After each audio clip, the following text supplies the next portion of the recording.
सबसे पहले महादेव के चरणों में प्रणाम करती हूँ, मेरा प्रणाम स्वीकार हो। मैया पार्वती के चरणों में प्रणाम करती हूँ, मेरा प्रणाम स्वीकार हो। कार्तिक गणेश दोनों भैया के चरणों में प्रणाम करती हूँ, मेरा प्रणाम स्वीकार हो। आप सभी गुरु भाई बहन के चरणों में प्रणाम करती हूँ और महादेव से दया मांगती हूँ कि हे महादेव, जितने मेरे गुरु भाई बहन हैं सबका रुका हुआ काम बना दीजिए, सब पे दया कीजिए, पल पल दया कीजिए। जो मैं कथा आप लोग को सुनाने जा रही हूँ, नाग नागिन और बाज की शिव चर्चा कथा सुनाने जा रही हूँ। कथा अच्छा लगे तो मेरे वीडियो को लाइक कीजिए और नए हैं तो चैनल को सब्सक्राइब कीजिए, ज़्यादा से ज़्यादा शेयर कीजिए, कमेंट बॉक्स में हर हर महादेव जरूर लिखिए, क्योंकि आप ही के साथ से, आप ही के सपोर्ट से ये चर्चा और शिव शिष्य तक पहुँचे। ज़्यादा से ज़्यादा लाइक किया कीजिए। आप लोग से हाथ जोड़ के विनती है कि महादेव का चर्चा आधा अधूरा नहीं सुनना चाहिए। महादेव का अपमान होता है, पूरा सुनने से ज्ञान होता है। तो चलिए ज़्यादा बात नहीं करते हुए कथा शुरू करती हूँ। एक गांव में एक जंगल था। जंगल में एक बरगद का पेड़ था। बरगद के पेड़ पे ढेर सारे पक्षी रहते थे, तोता, मैना, कौआ। और उसी बरगद पेड़ के नीचे एक बिल था। उस बिल में नाग और नागिन रहते थे। वो रोज सुबह भ्रमण करने के लिए निकलते थे, बाहर घूमने फिरने जाते थे, अपना भोजन खा पी के आते थे और फिर उसी बिल में रहते थे। दोनों में बहुत प्यार था। और एक दिन की बात है कि आंधी पानी आने की वजह से जो पेड़ पे पक्षी थे उनका अंडा गिर जाता है, गिर के नीचे फूट जाता है। अब ये सब देख के नागिन रोने लगती है, कहती है नाग से कि आखिर जैसे भी थे तो हमारे अपने ही, हमारे पड़ोसी ही थे। अगर मुझे पता होता कि ऐसा होने वाला है तो मैं सारे पक्षी को अलर्ट कर देती, इन लोग को सावधान कर देती। कहती कि तुम लोग दूर चले जाओ और अपना घोंसला बनाओ, ताकि तुम लोग के अंडा गिर के फूटता नहीं, कहीं ना कहीं दोषी मैं हूँ। तब नाग समझाते हुए कहता है कि नागिन, तुम कैसे दोषी हुई? भगवान के तो हाथ में सब कुछ है, आंधी पानी तो भगवान की देने हैं। तब नागिन कहते हैं कि नहीं, अंडा गिरा, कहीं ना कहीं मैं ही दोषी हूँ। अगर मैं पहले सावधान सारे पक्षी को कर दी होती तो इन लोग का अंडा नहीं गिरता, इन लोग का बच्चा नहीं मरता। खूब रोने लगती है नागिन, बिलिक बिलिक के खूब रोती है। कितना भी समझाता है नाग, लेकिन नहीं समझती है। बहुत देर हो जाता है उसको रोते रोते, आधा एक घंटा हो जाता है। तब नाग महादेव से विनती करने लगता है। कुछ दूर पे जाके बैठ के कहता है कि हे महादेव, मेरी नागिन जो है अपने आप को दोषी समझ रही है, आप हम पे दया बरसाइए, आप कुछ चमत्कार कीजिए ताकि मैं जो दोषी अपने आप को समझ रही है इसका दोष खत्म कर सकूं। तब महादेव, मैया पार्वती कैलाश पर्वत पर बैठे सब सुन रहे होते हैं और देख रहे होते हैं। तब महादेव क्या करते हैं, उसको बुद्धि देते हैं, ज्ञान देते हैं नाग को।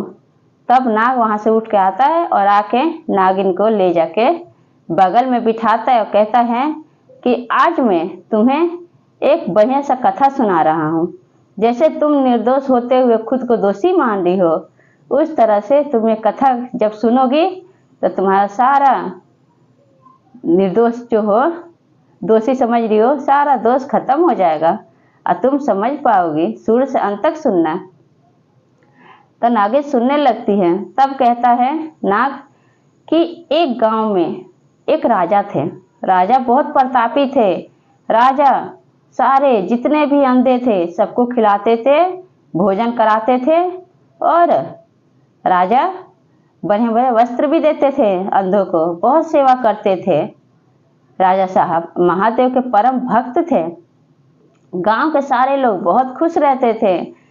अब उनके अंधों की सेवा करने का चर्चा चारों तरफ होने लगा। सब सुनते, जो भी सुनते सब वाह वाह करते राजा जी का। अब क्या हुआ कि एक दिन की बात है कि राजा साहब कहते हैं कि क्यों ना आज मैं जितने गांव के, नगर के जितने अंधे हैं सबको मैं भोजन कराऊं। तो रसोइया को बुलाते और कहते हैं कि तुम ढेर सारा खीर बनाना, जितने हैं नगर में, गांव में चारों तरफ के अंधों को बुलाओ और खीर खिलाओ। तब रसोइया जो आदमी है कहता है कि राजा साहब, मैं खीर तो बनाऊंगा, लेकिन मैं रसोई घर में नहीं बनाऊंगा, क्योंकि इतना जगह नहीं है कि मैं इतना सारा खीर रख पाऊंगा। इसको मैं जंगल में ले जाकर बनाऊंगा, खुला खुला जगह रहेगा, बढ़िया से बनाऊंगा और वहाँ पे जगह भी फैल में, वहाँ पे आप अंदर से को बिठा के खिला सकते हैं। राजा साहब कहते हैं ठीक है, जैसी तुम्हारी मर्जी। अब रसोइया जो था आदमी क्या करता है कि सिलेंडर और गैस चूल्हा लेकर चला जाता है जंगल में और वहाँ पे खीर बनाने लगता है। संजोग से क्या होता है कि खीर जैसे उबालने के लिए आता है, उबलने लगता है, उसी समय एक बाज एक नाग को मुंह में दबोच के लेकर वहां से जाने लगता है। तब नाग क्या करता है कि अपना मुंह जैसे खोलता है, मुंह से नाग के जहर निकलता है। जहर जब उगलता है तो वो जहर उस खीर में पड़ जाता है। जब पड़ जाता है तो बाज तो वहां से चला जाता है नाग को लेके। अब ये सब कोई देखता नहीं है गुरु भाई बहन। अब वो खीर जब बन जाता है, सारे अंधों को बुला के राजा साहब अपने हाथ से खाना खिलाते हैं और कपड़ा दान देते हैं। और कुछ ही देर होता है कि सारे अंधे वहीं पे सोते हैं, सोए ही रह जाते हैं। अब गांव के सारे लोग, नगर के जितने प्रजा सब इकट्ठा हुए थे, सब राजा साहब को दोषी समझने लगते हैं कि जरूर राजा साहब कुछ खीर मिलवा दिए हैं और इतने सारे अंधों को मार दिए। तब क्या होता है कि राजा जब सारी बातें सुनता है कि मुझे सब दोषी समझते हैं, और सारे लोग एक होके राजा साहब को उस गांव से निकाल देते हैं। राजा साहब कितना भी कहते हैं, लेकिन फिर भी जहाँ पे लाखों हजारों लोग रहेंगे वहां पे एक राजा क्या करे। राजा बेबस होके वहां से चला जाता है। जाके चलते चलते चलते चलते एक जंगल में पहुंचता है। वहां एक पेड़ पे बैठे, पेड़ के पास छांव में बैठे सोचने लगता है, रोने लगता है कि मेरा इतने दिन का किया हुआ सब पानी में पड़ गया। इतना मैं अंधों को खिलाया पिलाया, इतना पाप को मैं कमाया हूँ कि सारे अंधे मर गए, इतने सारे। अब ये सब कैलाश पर्वत पे बैठे महादेव और मैया पार्वती सब सुनते रहते हैं। तब मैया पार्वती कहती है महादेव से कि हे महादेव, आप कुछ कीजिए, निर्दोष राजा को उसे लोग दोषी समझ रहे हैं, आप उसको रास्ता दिखाइए। उसको पता नहीं है राजा को कि सच्चाई क्या है। तब महादेव एक महात्मा का रूप धारण करके उस जंगल में राजा के पास पहुंचते हैं। कहते हैं कि हे राजन, तुम यहाँ किस लिए बैठे हो, क्यों रो रहे हो। तब राजा कहता है उस महात्मा से कि महात्मा, मुझसे बहुत बड़ा पाप हो गया है। तब महात्मा कहते हैं कि क्या हुआ है तुमसे पाप, मुझे बताओ। तब राजा कहता है कि मैं खीर बनवाया था खिलाने के लिए अंधों को, इतने सारे अंधे जो हैं मैं खिलाया, लेकिन सब सोए सोए रह गए कुछ देर बाद ही।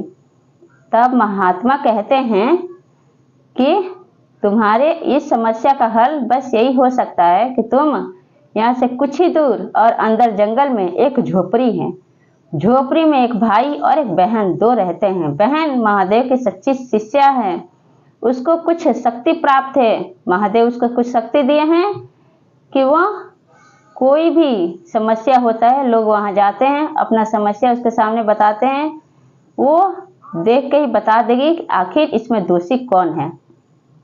ये बात जब राजा सुनते हैं तो बहुत खुश होते हैं, महात्मा का पैर छू के प्रणाम करते हैं और महादेव वहां से जो महात्मा के रूप में थे कैलाश पर्वत पे चले जाते हैं। और राजा चलते चलते फिर कुछ दूर उस झोपड़ी के पास पहुंचते हैं।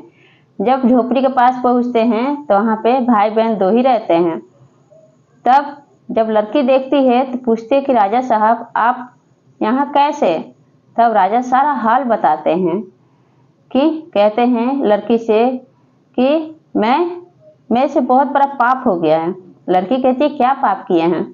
पाप ये किया हूँ कि मैं अंधों को भोजन कराया था, खीर बनवाया था, रसोईया घर में रसोई वाला आदमी जो है बनाया था खीर, मैं सबको सब अंधों को खिलाया, कपड़े दान किया, लेकिन फिर भी सोए सोए रह गए सारे अंधे। तब जो लड़की थी वो आंख बंद करके जब देखती है तो क्या देखती है कि जिस समय खीर बन रहा है गैस चूल्हे पे, उस समय वहीं से एक बाज नाग को लेके जा रहा है, गुजर रहा है। जैसे नाग मुंह खोला है, उसके मुंह से जहर उगील दिया है। जैसे उगला है वो जहर आके खीर में गिर गया है। ये कोई नहीं देखा है। और बाज वहां से अपना नाग लेके अपना भोजन लेके चला गया है। अब क्या हुआ कि जब आंख खोलती है लड़की, अब बताती है राजा साहब से कि राजा साहब ये सब बात सच्चाई है। तब कहते हैं राजा साहब कि आप हमें ये बात बता दी हैं, ठीक है, मैं विश्वास करता हूँ आप महादेव की सच्ची शिष्या हैं, लेकिन क्या आप दोनों मेरे साथ चलिए, मेरे राजमहल में रहिए और जितने प्रजा हमें राजमहल से निकाल दिए आप सबको सच बताइए। लड़की तैयार हो जाती है, उसका भाई भी तैयार हो जाता है। भाई बहन को दोनों को साथ लेके राजा राजमहल पहुंचते हैं और सब प्रजा वहां खड़ा होती है, सबको बताते हैं। सब बैठ के उस लड़की की सारी सच्चाई सुनते हैं। जब सुनते हैं तो सब विश्वास करते हैं कि हाँ, जो राजा है, राजा दोषी नहीं है, निर्दोष है राजा। राजा से क्षमा मांगते हैं और इस तरह से निर्दोष जो दोषी राजा को लोग समझते थे उस पर विश्वास करने लगते हैं। फिर राजा साहब का राजपाट सब चलने लगता है और भाई बहन भी साथ में राजा साहब के राजमहल में रहने लगते हैं। ये कथा गुरु भाई बहन आप सबको कैसा लगा आप लोग कमेंट बॉक्स में ज़रूर बताएं और सब बोलिए हर हर महादेव, माता पार्वती की जय।